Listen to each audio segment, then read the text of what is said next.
Let's bring in Emma Brennan. She's the spokesperson for ABTA, of course, the UK's trade association for tour operators and travel agents. It's fair to say, Emma, that it's a relatively fair point, isn't it? That it does seem quite incredible that one power source could lead to the shutdown of the UK's major airports.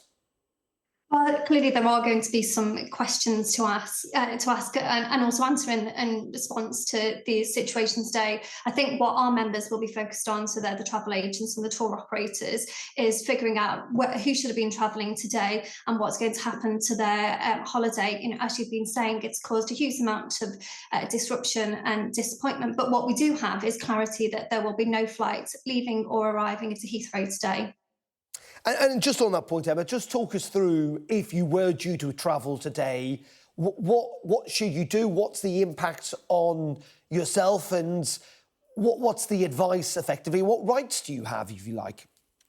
Well, days like today are really when our members, ABTA members, do come into their own, really. They'll be working tirelessly to try and make alternative arrangements for their customers. So if you booked a package holiday, you should be offered an alternative flight.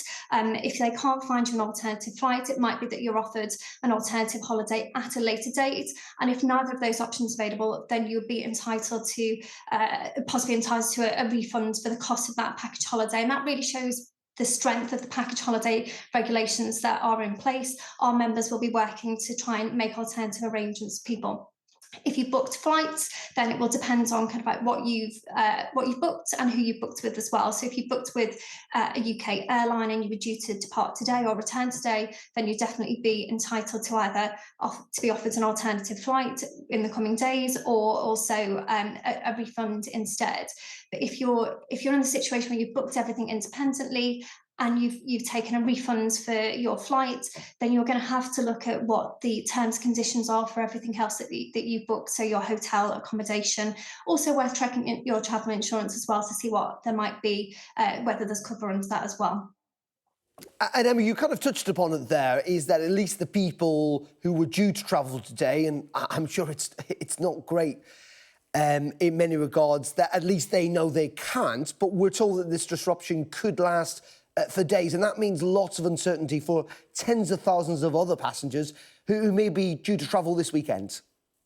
Yeah, you were just saying it is an unprecedented situation. As an industry, we're used to dealing with disruption for various things, whether it's weather, but to have a large airport out for a significant amount of time is quite unusual, and it will have knock-on effects for the coming days. I think if you're due to travel in the next few days, the best advice, and it sounds easier to say than do, is to just sit tight and wait, because what travel companies will be doing is they'll be looking at who's due to depart today, and they'll be looking at who's due to fly sooner and then later on into the day, but also looking at where they're going as well. I think the interesting thing about Heathrow is it serves a huge amount of destinations. So you've got both short haul and long haul there. Some of those, there'll be regular flights. You might be easily booked onto another flight from another airport in the UK. But if you're going long haul where there's fewer flights, then you might expect a longer delay. But the best thing to do is wait to hear, particularly if you're traveling tomorrow or the day after, wait to hear from your travel company,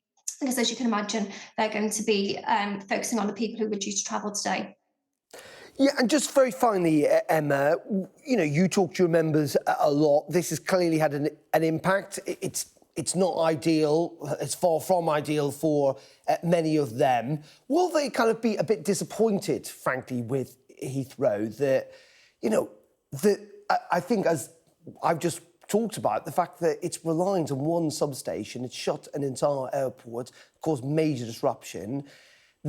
It's not great, is it, for the UK travel industry that this can happen?